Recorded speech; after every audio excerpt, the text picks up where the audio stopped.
I used real estate to buy 10 times more Bitcoin than most crypto investors ever will. And I'm about to show you exactly how I did it. Now, most people think you have to choose real estate or Bitcoin.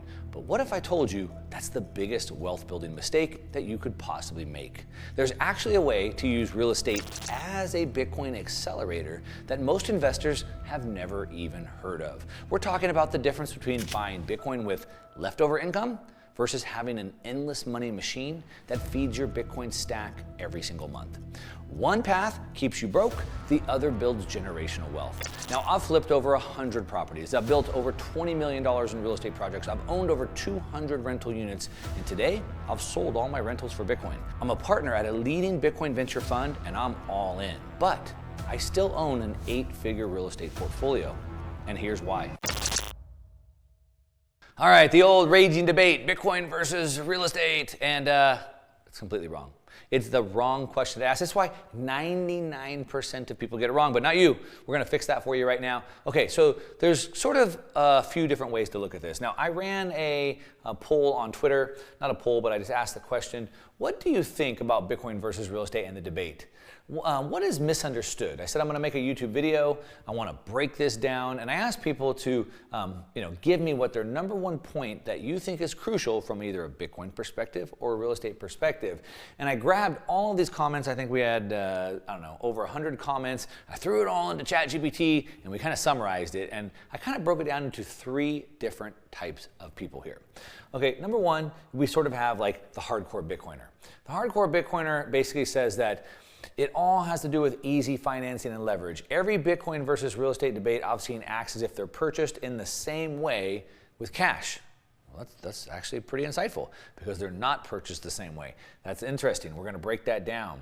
I saw here, it's simple. You can't live in your Bitcoin. That's the Bitcoiner perspective. That's the most common response I get, with the second being that with Bitcoin there is no yield. So real estate has cash flow, Bitcoin has no yield. Both of which you already know, so I'm sure you'll be offering solutions. Cheers. Of course, we're going to break that down, don't worry. We have another response here. This one was a little bit longer. I'm not going to read the whole thing to you, but it says, he's basically talking about, what should I do? I'm thinking about refining my real estate. Maybe I could buy more Bitcoin. Maybe what I should do is I should sell calls or puts on the Bitcoin ETFs. Then it could be a happy medium. And so he's overwhelming himself. It's analysis paralysis. So we sort of have the Bitcoin approach. We have the people that don't understand that there's leverage being played. And then we have people who just get so caught up in analysis paralysis. So let's end all of that for good. Let's break this down. So the first thing is, like I said, asking which is better, Bitcoin or real estate, is the wrong question to ask. And it's really false choices, okay? If you're asking that question, you completely miss the point. What I say, spoiler alert, is what if buying both, I could end up with more of both? What if by buying both at the same time, I could end up with 10 times more Bitcoin? Okay, let's break that down. So the first thing, like I said, the camp number one is these Bitcoin maximalists. Real estate's dead. Bitcoin's the only asset you should be buying, okay? Real estate maximalists, you can't live in the Bitcoin. There's no cash flow, okay? And then the camp 3, the confused people in the middle. But what if there's a fourth group? All right, so real quickly, my story, a lot of you have heard it. In 2008, I had the wake up, right? Before 2008, I was 28 years old. I had built up 2 different businesses. I had 2 big high value exits. I basically put everything into real estate. So sold my businesses. I thought I was set for life. I had a portfolio worth multi millions. I was good. I thought I had it all figured out. But then when 2008 came, I got wiped out. I found out that the market collapsed overnight, and I went from feeling really rich because I had a lot of net worth on paper to feeling broke right away. I had millions of dollars in mortgages that I couldn't afford. And I was trapped and I had no way out because I sold my businesses. All right. The lesson that changed everything for me, and I'm going to teach you right now, is that the crash taught me the most valuable lesson of my investing career is to if you want to put all your eggs in one basket, make sure that you have a way out. Make sure that's properly risk mitigated, and I'm going to break that down for you. But let's go back to the lesson. Okay, first of all, the wrong math. So most people think, well, Bitcoin's certainly better than real estate because scenario one, if I put $100,000 into Bitcoin and it goes up by, let's say, 25% a year for the next 10 years, then I'm going to have about $930,000 of Bitcoin. But if I put the same $100,000 into real estate and real estate goes up by only, let's say, 5% a year, plus I reinvest some of the cash flow that comes in, I only have about 200 grand. So obviously the 900 grand is more than the 200 grand, right? How many people think that way? The problem is you're missing a lot of the benefits of real estate. So let's go to the next scenario, which is still not right, but some people think it's better to think of it like this. So what if I didn't put 100,000 in real estate, instead I only put 20,000 down? Then on a $100,000 property. Now the property grows, again the same 5%, over 10 years, and the property is worth now $162,000, which means I had a profit of $62,000. However, and I have $24,000 of cash flow coming in, let's say $200 a month, so I made $88,000 from that deal. Now, that's not on the $100,000 property, it's only on the $20,000 that I had put in, the 20% down. Now the ROI, the return on my investment of the 20,000 is 435%. Now we're getting a lot better. We're getting a little bit closer to Bitcoin. Okay, but now what if we start combining these? Okay, so now we didn't pay cash for the real estate, we only put 20,000 down. The 80,000 that we didn't deploy, then we put that into Bitcoin. So now we put 80,000 into Bitcoin that's going to continue to grow at the 25% rate for the next 10 years that we're talking about. Now, it's been going up about 55% for the last 5 years. So let's just say over 10 years it goes down to about 25%. Now, the investment period 10 years, the growth multiplier is 9.3 times, and my final value of the Bitcoin is $745,000. That is a Bitcoin ROI of 831%. So the real estate went up 435%, but the Bitcoin went up 831%, did better. But what happens if we combine them together? So now on the real estate, I got 87,000. On the Bitcoin, I got 745, a total of 832,000. Okay, we're getting better, but we're still not there. Let me show you a much better way to think about this, and this is where most people completely miss it. There is a hidden multiplier. The hidden multiplier, most people have no idea about, but I'm gonna break it down for you right now. Okay, without real estate, let's say I have an annual income of $500,000. Now, I don't know, you live in New York, you live in California, you live in Norway, you live in a high tax area, okay? With 500,000, this is back of the napkin math, let's say you have a 50% tax rate because you're at the top of the income bracket, okay?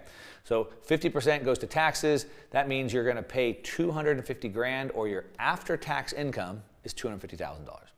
I made 500 grand, half went to taxes, I have 250,000 left to buy Bitcoin with. So I bought $250,000 of Bitcoin. Now, another scenario with real estate. Let's say that I still make the 500,000. However, what I do now is I buy a $500,000 piece of property, which gives me about $450,000 of write-off back. Now I have about a 10% effective tax rate, which means I'm only paying taxes of $50,000, or that means that I have an after-tax income of about $450,000.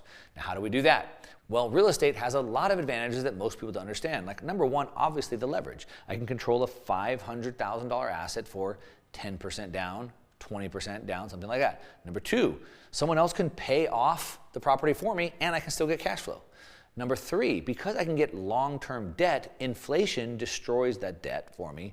But more importantly, what we're talking about here, number four, is tax depreciation. Now, thanks to Trump's new beautiful big bill, he's reinstating what's called bonus depreciation. So I can do a cost segregation on the piece of real estate, and I can bring all the depreciation forward in year one, and I can write that off against my income. Now, even if you're earned income like a W-2, for example, there's exclusions for STRs and things like that. We can figure that out. Now, this is only writing off the cost of the building, not the land. So of course you'd want to buy it into an area like San Antonio, Texas, or like somewhere in the middle of America in Missouri where the value is in the building. But let's say that we have something like this. So now I have available for Bitcoin 450,000 instead of 25,000. So now if I buy the real estate first, I have more after-tax income. I have 80% more money available for Bitcoin before cash flow. So it's not about which one is better. It's how do I get one to get me more of the other. In this case, we got 80% more Bitcoin, but it doesn't stop there. Okay, now on top of it, I've got more money, I've got more Bitcoin, and I have the piece of real estate. So now let's think about this. Okay, 25% annual Bitcoin growth projected out right here. I have the tax savings advantage, so I get an extra 200 grand into Bitcoin that's growing at 25%. In 10 years, that becomes $1.9 million. Then on top of it, I have monthly cash flow coming in from the piece of property that someone's paying off for me. So let's say that's $500 a month for 120 months. That's another $150,000 that I can dollar cost average into Bitcoin over the time. And so now I have total Bitcoin acceleration. I have the tax savings that I'm able to put into Bitcoin, plus I have the cash flow from the building I'm able to put into Bitcoin. And over a 10-year period, I could have over $2 million. That's how you 10x your Bitcoin, by using it with real estate in the same strategy. Okay, now, this sounds really good, right? This is back of the napkin math. This works, but of course there's details. But the one thing I want to talk about right now is the dangers. Avoid the trap. I talked about my own trap in 2008, so we want to watch out for a couple things. Okay, the first thing is going back and seeing what did I get wrong? What did I get wrong back in 2008? Well, the first thing, as I said, is I went 100% real estate. I had no diversification. I sold my businesses, and I was all in on real estate. Then I was over leveraged. I had used a lot of leverage, and when the market dropped, I owed more than the properties were worth. On top of that, I had no cash flow. I was only relying on appreciation only. In California, the properties I owned, the values were so high, I couldn't rent them out to cover the payments. In hindsight, it seems pretty stupid. And I had no exit plan. That's why when the market crashed, I went from being rich to being broke with millions of dollars in mortgages I couldn't afford. All right, but today, here's what I do now. Instead, I have multiple assets, right? We're talking about two right here. So now I have real estate and Bitcoin, and I have my businesses. I'm not selling my businesses like I did before. Then I use conservative leverage, whatever that is for you. Maybe it's 60% LTV, 70% LTV. I make cash flow a priority. So any property that I'm going to buy, I'm going to make sure the rents can cover the mortgage plus some, so I can have my dollar cost average strategy.